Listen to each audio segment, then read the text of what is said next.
the beginning, from the incredible honeymoon. To understand this story, we'll have to believe in the greater gods, love and youth, for example, and adventure and coincidence. Also in the trusting heart of woman and the deceitful spirit of man. You will have to reconcile yourself to the fact that though daily you go to London by the 9:7, returning by the 5:15, and you have accustomed meals at 8, 1 and 6:30, there are those who take neither trains nor meals regularly, that, while nothing on earth ever happens to you, there really are on earth people to whom things do happen. Nor is the possibility of such happenings wholly a matter of the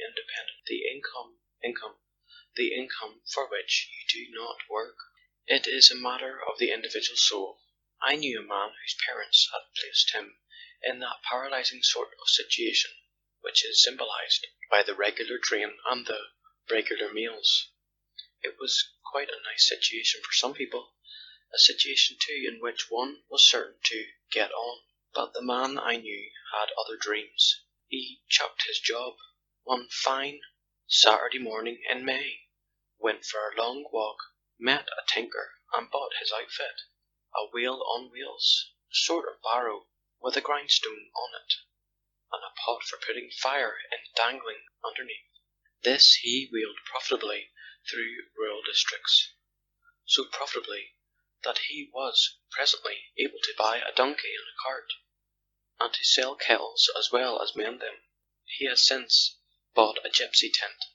With these impediments or helps, he travels through the pleasant country. Things are always happening to him. He has found a buried treasure, frustrated a burglary. Once he rescued a lady in distress, and another time he killed a man. The background to these dramatic incidents is always the pleasant background, quiet road, blossoming hedgerows and orchards, cornfields and meadows and lanes. He says this is the way to live. I will write down his story some day, but this is not it.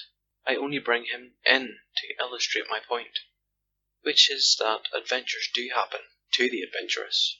My friend the tinker has had perhaps more than his share of adventures, but then his is the temperament that shoots, like a willing needle, to the great magnet of melodrama. The temperamental needle of Edward Basingstoke followed the magnet of romance. In a gayer, if less comfortable age, he might have been a knight-errant, or at least the sympathetic squire of a knight-errant. Had he been born in the days when most people stayed at home and minded their own business, he would have insisted on going out and minding other people's. Living in the days of aeroplanes, motors, telegraphy, and cinematographs, in a world noisy with the nonsense of politics and the press, he told himself that the ideal life was the life of the farmer who ploughed and sowed and reaped, tended his beasts and filled his barns, and went home from his clean, quiet work to the open hearth whence the wood smoke curled up to heaven like the smoke of an altar. Destiny, in deep perversity, was making an engineer of him. He dreamed his pastoral dreams in the deafening clangour of the shops at Crewe, but not 10,000 hammers could beat out of his brain the faith that life really was, little as one might suppose it, just looking at it from Crewe, full of the most beautiful and delicate possibilities, and that somehow or other people got from life what they chose to take. While he was making up his mind what he should take, he went on learning his trade, and destiny seemed determined that he should learn nothing else. What we call destiny is really chance, and so far from being immutable, she is the veriest flirt and weathercock.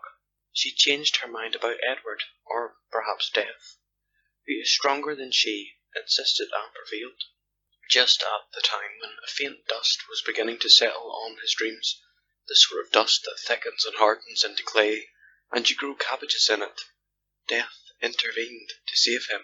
It was his uncle who died, and he left a will, and by that will certain property came to Edward. When the news came, he took a day to think of it, and he went to the works as usual that afternoon and the next morning. But next day at noon he laid down his tills and never took them up again. Instead he took a ticket to Oxford, appeared at the rooms of his friend, whom he surprised in slumber, and told his tale. "And you're going to chuck the shop," said the friend, whose name was Vernon Martingale, and his father a baronet. "I have chucked the shop," said Edward. "I chucked it at fate, as you might throw a stone at a dog. And that reminds me, I want a dog. Do you know of a nice dog, intelligent, good manners, self-respecting, and worthy? Any particular breed? Certainly not. These researches into family history are in the worst possible taste. You don't love me for my pedigree. Why should I love my dog for his?" "I suppose you want some tea anyhow," said Martingale. So they had tea, and talked cricket. "Any idea what you mean to do?" Martingale asked several times, and at last Edward answered him. "What I mean to do," he said, "is what I always meant to do. I mean to be a farmer, and hunt and shoot and grow flowers. I think I shall specialize on sunflowers. They are so satisfying." "More than you are," said Vernon. "Mean to say you're going to buy a farm and ruin yourself the moment you've got a few half-crowns to ruin yourself with?" "I'm going to be a farmer," said Basingstoke, "but first I'm going to see life." "Life? But you were always so—" "I mean that." Edward indicated the sunshine outside, "not getting drunk and being disreputable. I can't think why the deuce dickens that sort of beastliness is always called seeing life.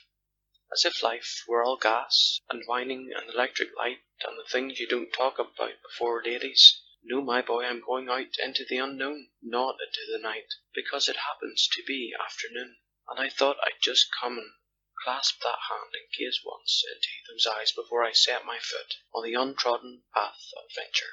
Farewell, Vernon of Martingale, good night and true. Who knows when we shall meet again?" "I don't, anyhow," said Vernon, "and that's why you're not going till the day after tomorrow, and why I insist on knowing what you mean by seeing life, and why you're going to stay till tomorrow anyhow. Heaven forbid that I should criticize another man's tastes," Edward sighed, "or deprive him of any innocent enjoyment. If you want me to stay, well, I'll stay till tomorrow. And as for what I mean by seeing life, well, I should have thought even you would have understood that. I'm going to get a stick, and a knapsack, and a dog, and a different kind of hat, and some very large boots with nails, and a new suit, only I shall wear it all night before I wear it all day. Oh, Vernon, can't you guess my simple secret? He calls a walking tour seeing life." Vernon pointed out. "And who's going with you, and where are you going?" "The Hartz Mountains, the Carpathians, Margate, Trouville." "What? The person who is going with me," said Edward, "is the dog whom we haven't yet bought. Come along out and buy him. As to where I'm going, I shall follow the most ancient of signposts, and I know that I can't go wrong." "You will follow my nose," Edward explained kindly, "that indicator of the place to be, the heaven-sent guide to beauty and to thee. Do you know, if you talk rot to the chaps at the works, they try to understand what you mean, like the Scotchmen, you know. They think they can understand anything, no matter how shallow.